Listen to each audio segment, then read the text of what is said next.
নমস্কাৰ, স্বাগতম জনাইছোঁ মোৰ ইউটিউব চেনেললৈ। আৰু আজি মই যাবলৈ ওলাই আছোঁ এটা বিশেষ অনুষ্ঠানলৈ, য'ত অসমৰ গণশিল্পী সূৰ্য দাসক ডেকাগিৰি বঁটা প্ৰদান কৰা হ'ব। আৰু সেই অনুষ্ঠানটো অনুষ্ঠিত হৈছে হোজাই শংকৰদেৱ নগৰৰ কৃষ্টি বিকাশ কেন্দ্ৰত। গতিকে বলক দেৰি নকৰি ভিডিঅ'টো আমি আৰম্ভ কৰোঁ। বৰ্তমান মই ৰখি আছোঁ, মোৰ লগত আৰু দুজন দাদা যাব। তেওঁলোক আহি পোৱাৰ পিছতে আমি যাত্ৰা আৰম্ভ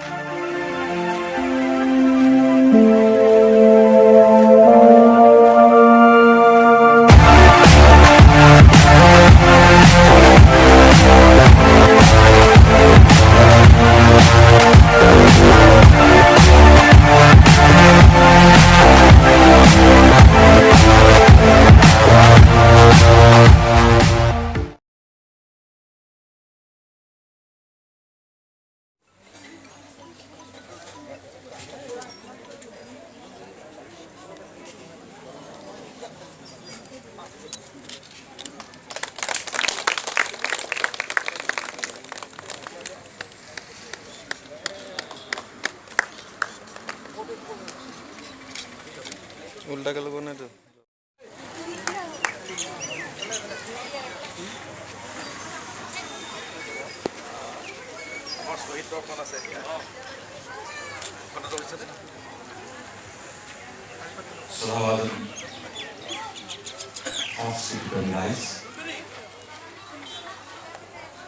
শ্ৰীমন্ত শংকৰদেৱ কৃষি বিকাশ কেন্দ্ৰ ডেকাগিৰি বঁটা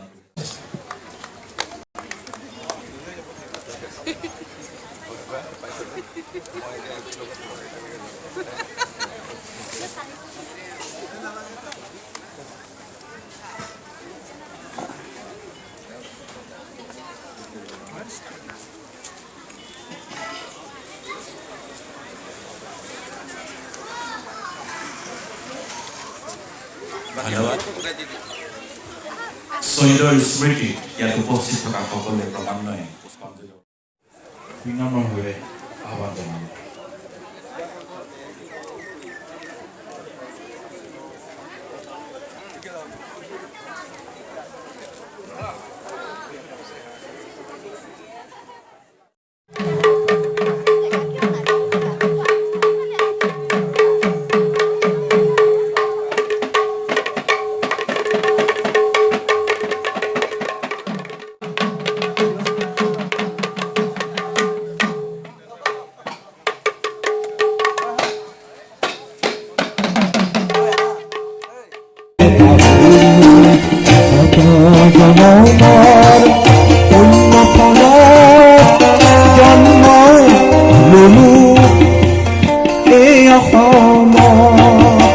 জনমৰ পূৰ্ণ ফলত আমি এই অসমত আমাৰ কিমান মহান অগ্ৰজ, কিমান ভাল সংস্কৃতি, কিমান মহান য'ত গুৰুজনৰ জন্ম, য'ত গুৰুজনৰ আৱিৰ্ভাৱ, য'ত আদান পীৰৰ আৱিৰ্ভাৱ, দেখোন কেনেকে বেয়া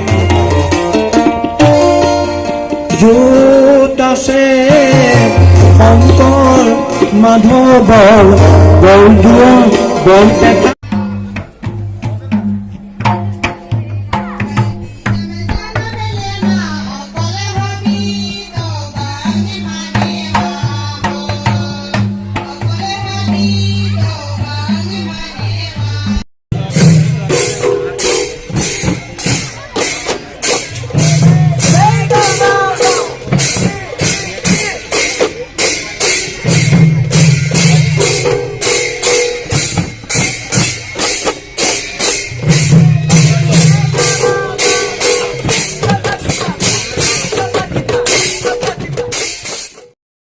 মই আহিলোঁ আজি ইয়াত, মই ভৰি দিলোঁহি। এয়া মোৰ ৰাইজৰ আশীৰ্বাদ আৰু এই শংকৰ কৃষ্টি বিকাশৰ সেই মোৰ শুভাকাংক্ষীসকলৰ আশীৰ্বাদত মই হোজাইৰ এই মাটিত মই ভৰি দিলোঁহি, য'ত বহুত ইতিহাস আছে। হোজাই বুলি ক'লে অসমত বহুত ইতিহাস আছে, অসমীয়া মানুহৰ কাৰণে বহুত ইতিহাস আছে। গতিকে মই ক'লো নহয়, ভাগ ভাগ নহ'ব, আপোনালোকে একেলগে মিলি থাকিব। মই কৈছোঁ নহয়, এই ঘৰে ঘৰ নহয় আৰু আছে ঘৰ, আল্লাই বনাই থৈছে মাটিৰে কবৰ। কি লৈ যাব হে? কিডাল লৈ যাব লগত? মানৱতা নিব লাগিব। ক'ব লাগিব যে এইটো সম্প্ৰদায় পৃথিৱীত এনেকুৱা কৰি থৈ গৈছে, ই মহান সম্প্ৰদায়। এতিয়া কোনটো ক'ব অসমৰ সম্প্ৰদায় যে তেওঁলোক মহান? আটাইয়ে কাজিয়া পেচাল। এয়া ৰাজনীতি। চকীখন পাবৰ কাৰণে ভাগ ভাগ ভাগ ভাগ। গতিকে মই বৰদলৈ ডাঙৰীয়া, মোৰ গীতত প্ৰথম শব্দটো ওলাইছিল জাতীয় আন্দোলনৰ সেই কাৰফিউৰ লাখ লাখ মানুহ নগাঁৱৰ চাৰ্কেট হাউচৰ আগত ৰাজপথত বহি থাকোঁতে, আৰু মই তাত বহি আছিলোঁ 79ত। মোৰ কলমত এখন ৰাস্তাৰ পৰি থকা কাগজত প্ৰথম শব্দটো ওলাইছিল মানুহৰ অৱস্থা দেখি পেলাই, মোৰ অসমৰ জাতি জনগোষ্ঠী সকলোৰে অৱস্থা দেখি পেলাই, যে তাহানি আছিল গোপীনাথ, আৰু আছিল জ্যোতিপ্ৰসাদ, আৰু আছিল অম্বিকা বিষ্ণুৰাভা। দেশ গ'ল গ'ল বুলি ক'বলৈ এতিয়া মোৰ অসমখনত দেশ গ'ল গ'ল বুলি ক'বলৈ মানুহেই নোহোৱা হ'ল। গাদী গ'ল গ'ল বুলিহে চিন্তা কৰে, গাদী গ'ল গ'ল বুলি চিন্তা কৰে, কিন্তু দেশ গ'ল গ'ল বুলি কোনেও চিন্তা নকৰে। গতিকে ৰাইজ, মই আপোনালোকক বুজাবলৈ অহা নাই।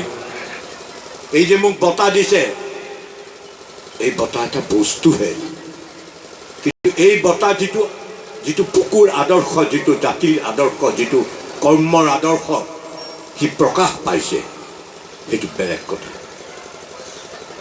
কৰ্মৰ আদৰ্শৰ যিটো থাকে শেষ অৱস্থাত, সেইটো এটা বেলেগ কথা, সেইটো কৰ্মৰ আদৰ্শ।